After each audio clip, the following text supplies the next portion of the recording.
Welcome to the Consultants Training Institute's Conversations with the Masters series. I'm Brian Jones. We're honored to bring to you with this installment a conversation with Bob Cimasi.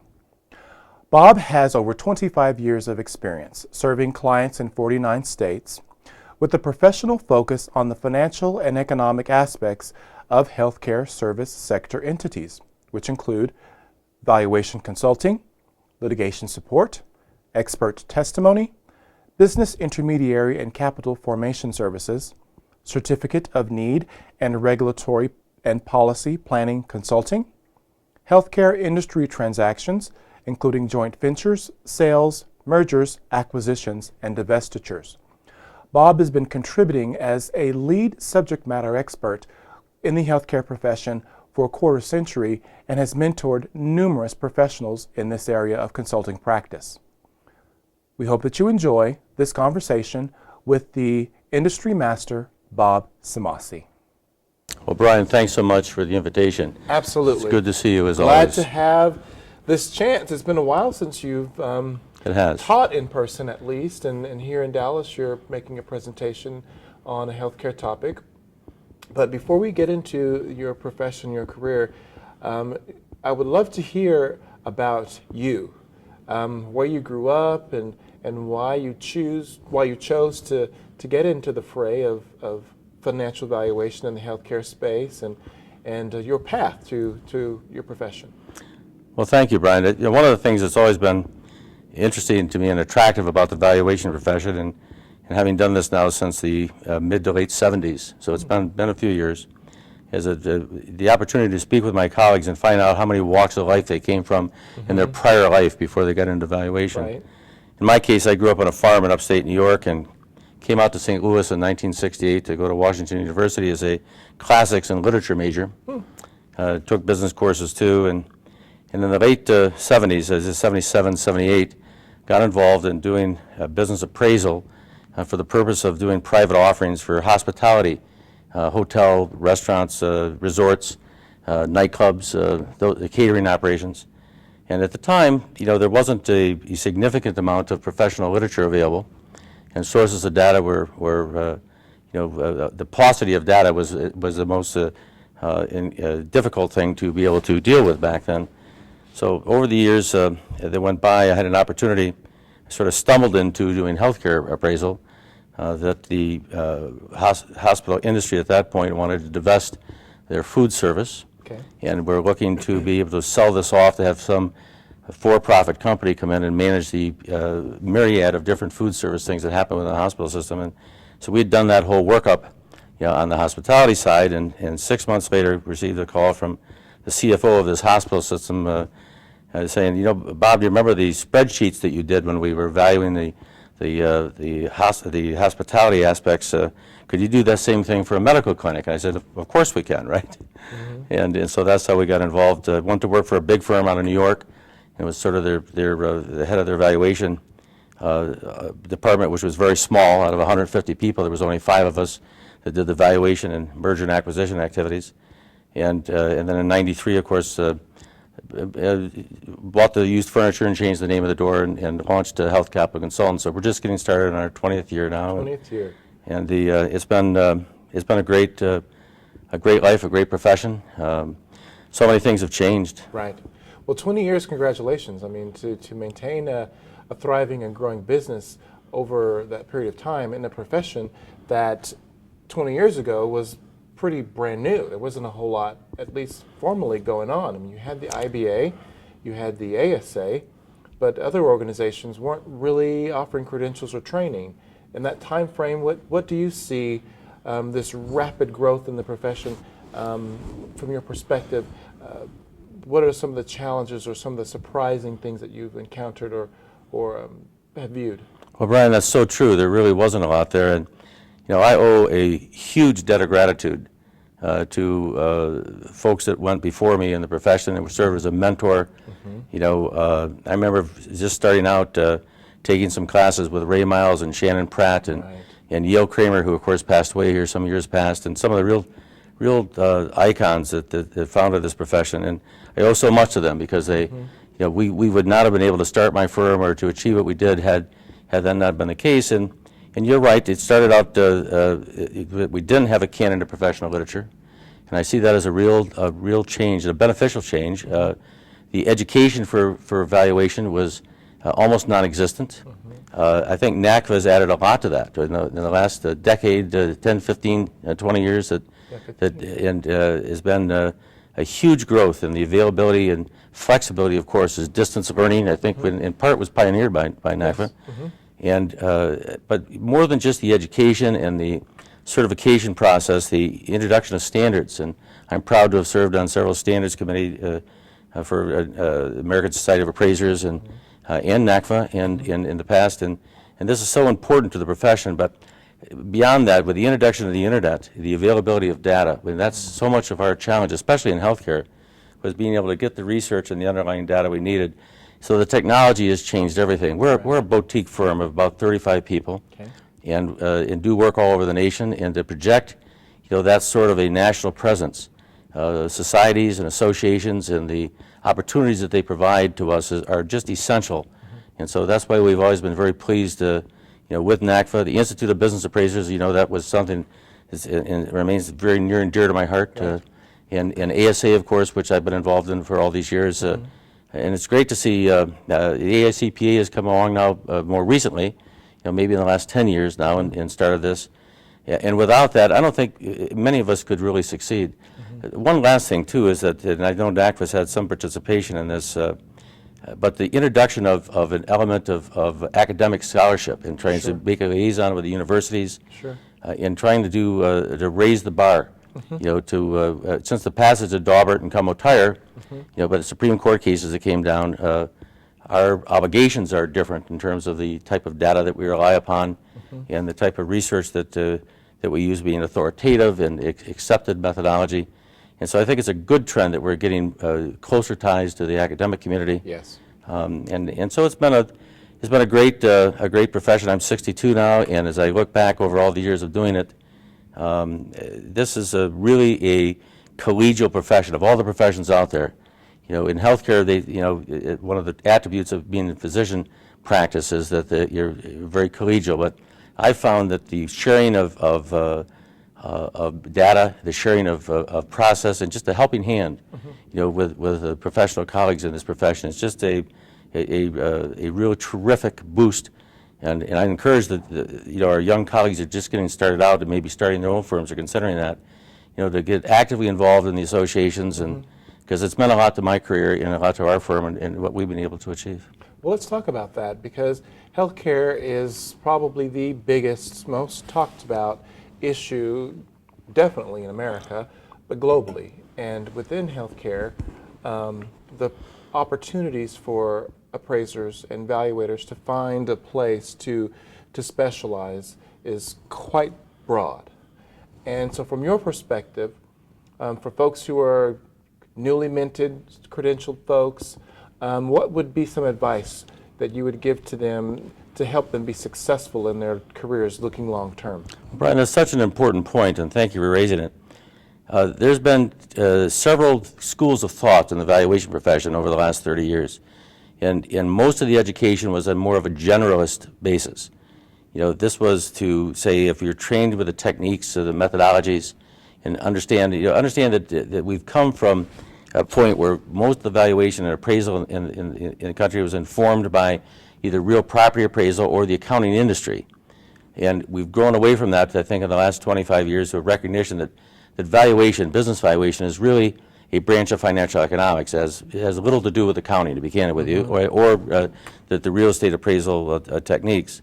Obviously, there's a lot of synergies there, and they're very connected. And so I think that's important. And so the thrust of the education, was not industry specific. It was more, if there was any sort of classification of it, you might be between litigation support and doing transactional things, or ESOPs was something that was more specialized, or intellectual property. But I think there's been a growing recognition that there's just been an exponential growth of data, an exponential growth in the complexity. Since the passage of the Pension Protection Act of penalties against appraisers, and now that industry specialization is really something that needs to be taken a look at. And much to NACVA's credit, they were early on got involved in doing industry specialization education, to recognize that. I have a difficult enough time, and of course I have the opportunity and the benefit of a full-blown research staff with attorneys and with people with graduate degrees and masters of library science that can keep me informed, that because we are specific and tuned in where we do exclusively healthcare, I can't imagine if I had to do other industries, how I would be able to stay on top of it. So it's been an evolutionary process, though, because there's another school of thought, is that just from a bread and butter pocketbook issue, there's those in the profession that have fought against that for many years. Sure. And have said we don't want to go that way because then it's going to restrict the ability of folks to be able to accept engagements if they're not industry specialists. I can say that with the changes in healthcare that are going on right now, and understand that we're approaching 20% of GDP in healthcare. We're at 18.2% today, and it's growing very rapidly. And notwithstanding what might happen with the Affordable Care Act, the Supreme Court decision, there's going to continue to be enormous changes. Health capital really grew because of Hillary Clinton and the healthcare reform plan in the 90s. That's why I started the firm, because I knew everything was going to change. Okay. And as valuation professionals, whether things are going up or down or sideways, it's a great opportunity for us. Right. And I think the same thing is going to happen. The growth in the healthcare engagements in the next 5 to 6 years are just going to be exponential. And so I encourage anyone that has an interest in doing this to consider industry specialization. Certainly NACVA and other groups, the American Society of Appraisers now has a healthcare special interest group, interdisciplinary, and to get involved and at least consider becoming an industry specialist. The economic aspects of the revenue stream, certainly the regulatory, not only the reimbursement, but the regulatory aspects of healthcare are to a great degree unique, as well as the technology, as well as the competitive aspects of the healthcare. They're different than other industries, and while you can learn that, it's a matter of whether you can really be cost efficient and really serve your clients' needs with the type of robust understanding. Ray Miles once, 30 years ago, I attended one of his classes, and he said that it wasn't so much that these folks don't have the answers, they don't know what questions to ask, right? And not try to be a jack of all trades and master of none. Now, this is something that's relatively new in appraisal education, and NACVA, I think, has taken a lead here. And I'd encourage people to at least consider it. And notwithstanding that, there's nothing wrong in doing all sorts of industries if you have the expertise to do that and you have access to the data. But your point is well taken. This is a crucial moment in the profession, is that whether we're going to see this go more towards industry specialization. I would encourage it, and I think that you're just by necessity, I think that you're going to see it that aspect of the business valuation profession is going to increase. Yes, your opinion has been very much consistent with others we've talked with about it, Jim Hitchner, even Dr. Pratt. What do you feel the impact to the Obamacare, which is kind of the common term of it, is or will make to the valuation profession? Significant distinctions. To be able to make a determination that something holds value, it has to be a legally permissible, bundle of legal rights to define that property interest. Healthcare is different. Let me give you one example. If you were in a insurance brokerage business, your customer list, it would have a significant aspect of value. Your ability to be able to sell the referrals or the contracts that you have, to someone else's, your book of business, so to speak. That's a slang term for it.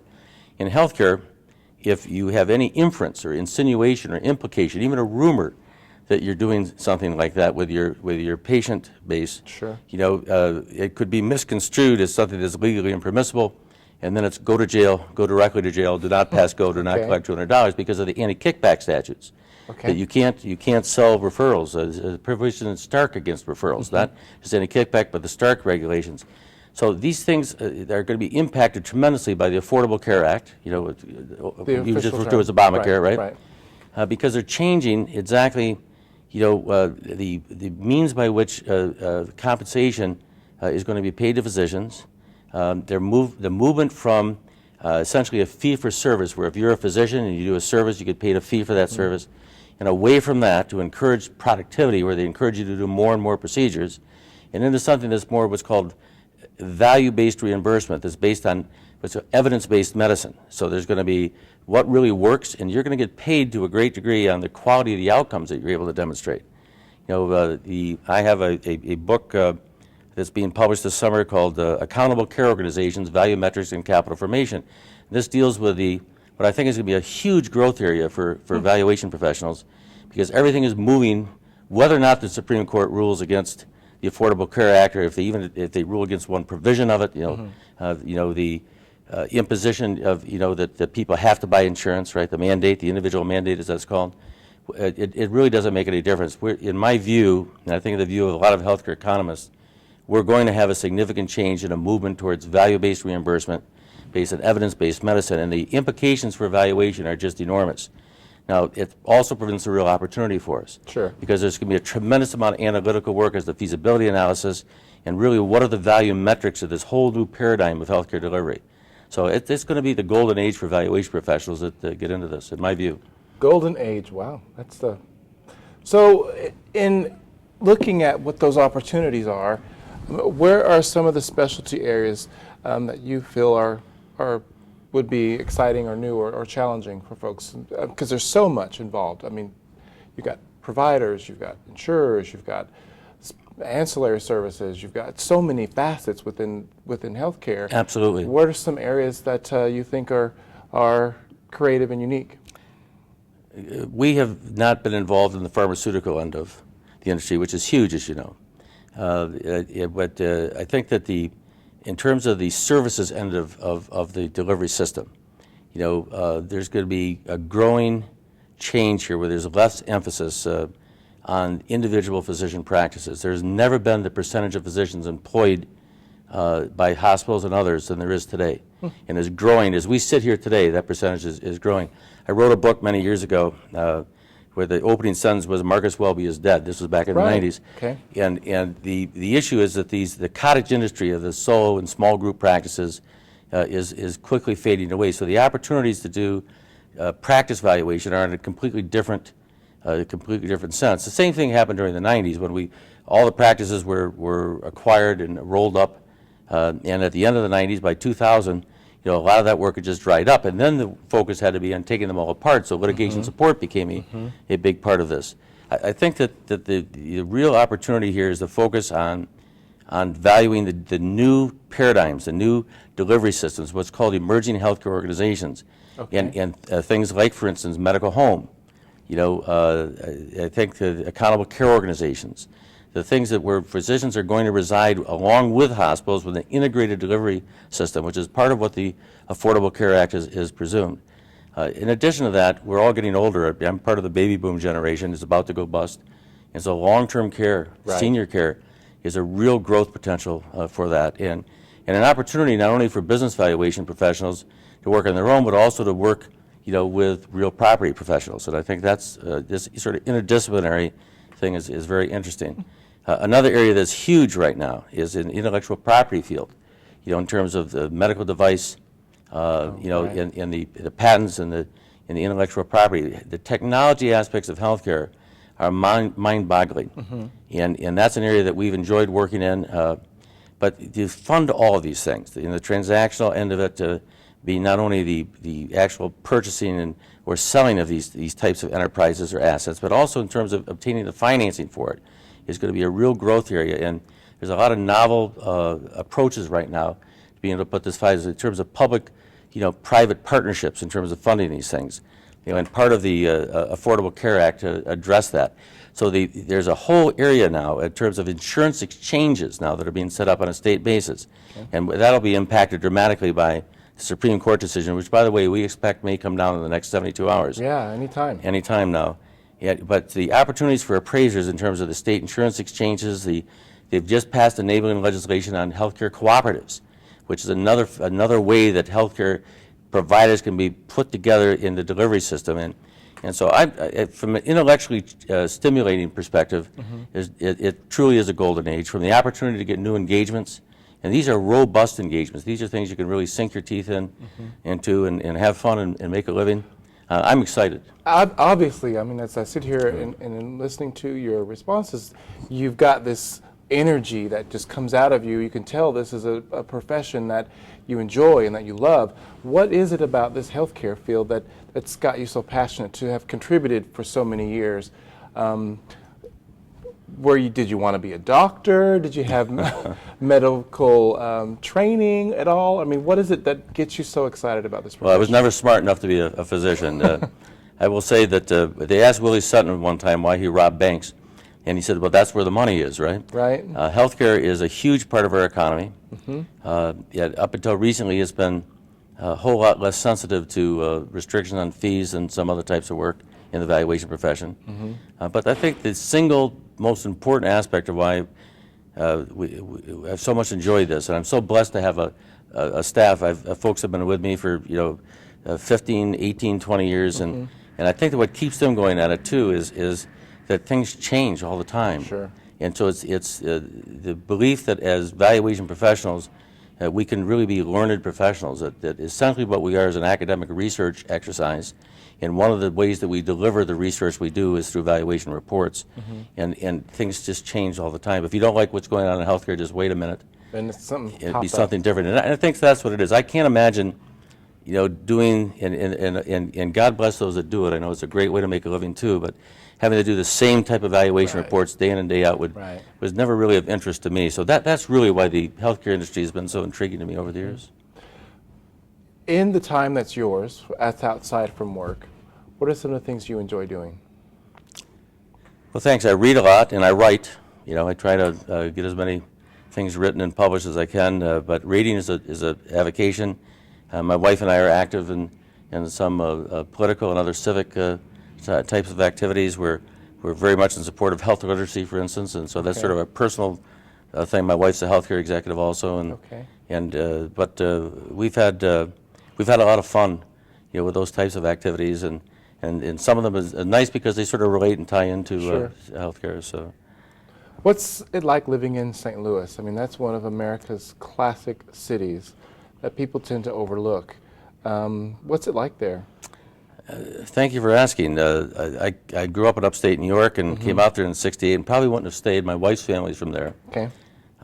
World-class baseball team. You may not know this, but it's actually a misdemeanor to not be a Cardinal fan in St. Louis.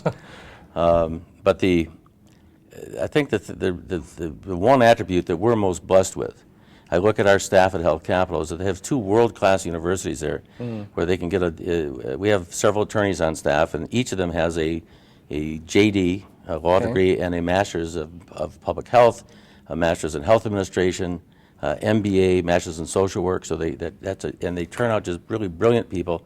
We have this huge supply of really smart graduate students that are at both of those universities, and we're so proud that since 1994 that we've served as a site to do internships and fellowships and practicums that are part of the degree programs. And we have a lot of opportunities for members of our staff to serve as adjunct faculty. So that is one of the things that's most attractive to me about the St. Louis area, is just really high quality educational opportunities. So you're giving back to the profession, not just within valuation, but within academia. That's admirable. Well, it's also a real opportunity for us. Sure. But again, we started out by saying that I am so grateful for all the support that I've gotten over many years, and I couldn't even name here. I'd spend half an hour just the names of the people that have been instrumental in helping me and mentoring me over the years, and we've lost some of them now. I'm at the age now where some of the folks that were so good to me, and if I had anything else to say to the young guys coming up, latch on to some of the just really brilliant minds that are out there, and make a personal outreach to them. Show up to these conferences, and see if you can establish a personal relationship, because the benefit, the richness that you get in terms of developing your career and the excitement that you can put into what you do is so much enhanced by having those type of relationships that you are able to get through these conferences and the societies and the associations. Well, you've been extremely supportive of me in my role with NACVA, the IBA, and now the Consultants Training Institute, and bringing education and resources to the profession. And I want to thank you for that, and appreciate all that you've done over these years to lift the quality and resources so folks can be successful. And it's been an honor for me to sit here and talk to you for a little while. We should have done this sooner, Bob. Well, Brian, thank you so much. Appreciate sure you very appreciate much. it. Thanks a lot. We are honored to have included Bob Cimasi in the Conversations with the Master series.